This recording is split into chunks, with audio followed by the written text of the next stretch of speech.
ቆፎን ይብካ ዓለም እያ እታ ካብኡ ዝነጥብ ዝነበረ ምቁር መዓርካ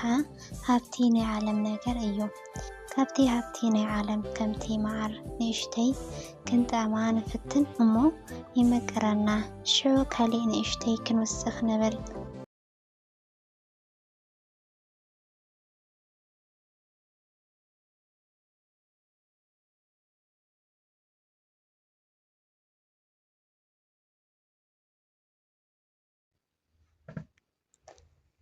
ሰላም ናይ ሜሪ ቻናል ተኸታተልቲ ከመይ ኣለኹም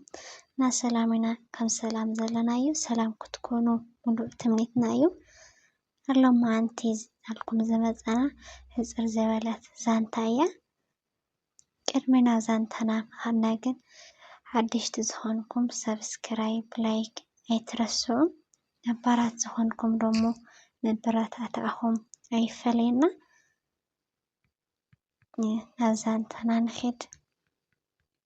መሳጢት ዛንታ ሓደ ሰባይ ብሕልሞም አንበሳ እናጎየየ ረአዩ ሃደሙ ናብቲ ኣብ ጥቅኦም ዝነበረ ገረብ በመስቃል ኣብ ሓንቲ ጨንፈር ከፍ በሉ ካብቲ ዝተሰቀለሉ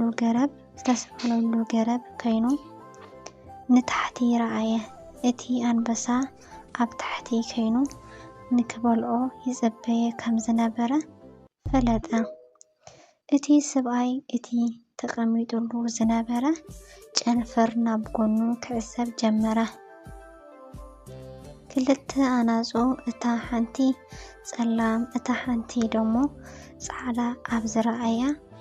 እንዳዘረ ነቲ ጨንፈር ክበልዑ እናዘሩ ነታ ጨንፈር ክበልዑ ተዓዘቡ ብዚ ከዓ እታ ጨንፈር ድሕሪ ገረብ ካብቲ ገረብ ብምፍላይ ናብ መሬት ክትወድቅ ምዃና ፈለጠ እቲ ሰብኣይ ደጊሙ ብፍርሒ ናብ ታሕቲ ጠመተ ካብኡ ደሞ ሓደ ጸሊም ተመን ብቀጥታ ኣብ ታሕቲ ስፍራ ረአዮ እቲ ጸሊም ተመን ኣፉ ከፊቱ እቲ ሰብኣይ ክወድቅ ከም ክበልዖ ይጽበዮ ኣብ ከምዚ ኩነታት ከሎ እቲ ሰብኣይ ካብቲ ጨንፈር ካብ መውዳኡ ዝተደሓነሉ ክትድሕኖ እትኽእል ኣብቲ ገረብ ከሊእ ጨንፈር ንክእልሽ ክብል ጀመረ ሽዑ ሓንቲ ቆፎ ንሂብ ዝነበረ ጨንፈር ረአየ ካብኡ ደሞ መዓር ክፈስስ ተዓዘበ እቲ ሰብኣይ ካብቲ ዝነጥብ ዝነበረ መዓር ሓንቲ ግዜ ክጥዕም መልሓሱ ዘርግሐ እቲ መዓር እዝዩ ጥዑም ኮይኑ እቲ ሰብኣይ እቲ መዓር ስለ ዝጣዕሙ ካልኣይ ግዜ ክደግም ካብቲ ቅድም ግዜ ምቁር እቲ ሰብኣይ ደጋጊሙ ኣፉ ብምፍታት መልሓሱ ገይሩ ክምገብ ጀሚሩ ብዚ ከዓ ነታ ጨንፈር ዝበልዓ ዝነበራ ኣናጹ ነቲ ኣብ ታሕቲ ከይኑ ዝጽበዮ ዝነበረ አንበሳ ነቲ ኣፉ ከፊቱ ዝበልዖ ዝጽበየ ዝነበረ ጸሊም ተመን ብፍጽም ረሲዖምዎ እቲ ጨንፈር ምስ ተሰበረ ከዓ ብሰንበደ ካብ ሕልሙ ተበራበረ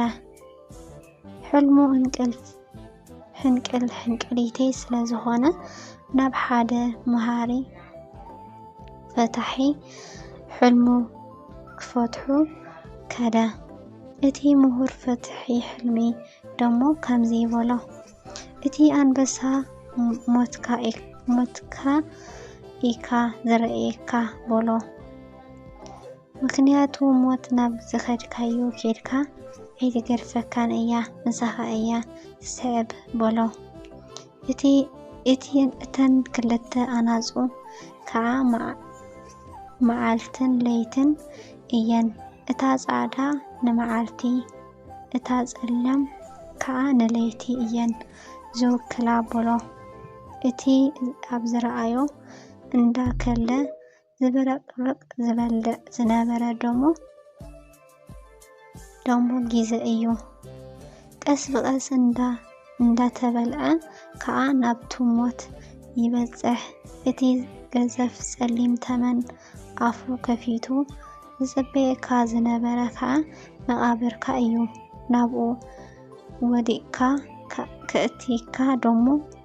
አፉ ከፊቱ ይጽበየካ ኣሎ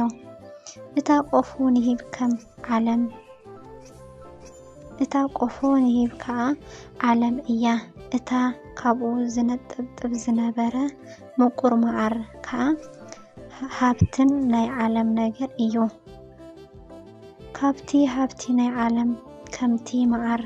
ንእሽተይ ክንጣዕማ ንፍትን እሞ ይምቀረና ሽዑ ከሊእ ንእሽተይ ክንውስኽ ንብል ካብኡ ከዓ ነጥፍኦ ጊዜና ኣብዛ ዓለም እዩ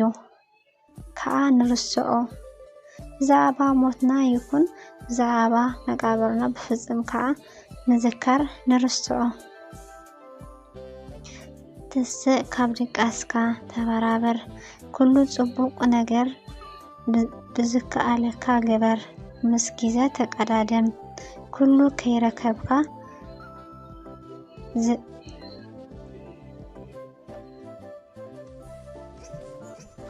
ከይረከብካ ዘይምድንጓይ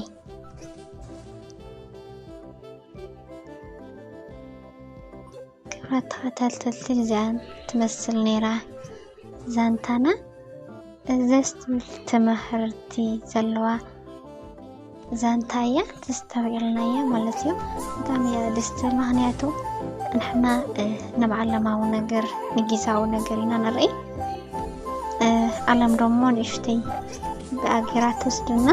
ስትከንሪኣ ወይ ናብ ዝኾነ ነገር ንኣቲ ብኣጌርና ናብ ለይኮነ ጽባሕ ሎሚ ክንወፅእ ኢልና እያ ብኣጌራ ትወስድና ካብ ንሞት ንባዕሉ ኣይንርስዖይ ማለት ረሲዕናዮ ናብ ካሊእ ነገር ኢና እንትንብል ማለት ብፍላይ ኣብዚ ሕዚ ግዜ ሞትና ረሲዕና ካሊእ ነገር ጊዜያዊ ከምዚ ሕዚ ግዜ ዘለናዮ ብጣዕሚ እዩ ዘፍርሐካ እና እግዚአብሔር መንገዱ ይምርሐና እና እስከ ካሊእ እንራኸብ ሰላም ቅንያት ይኹነልኩም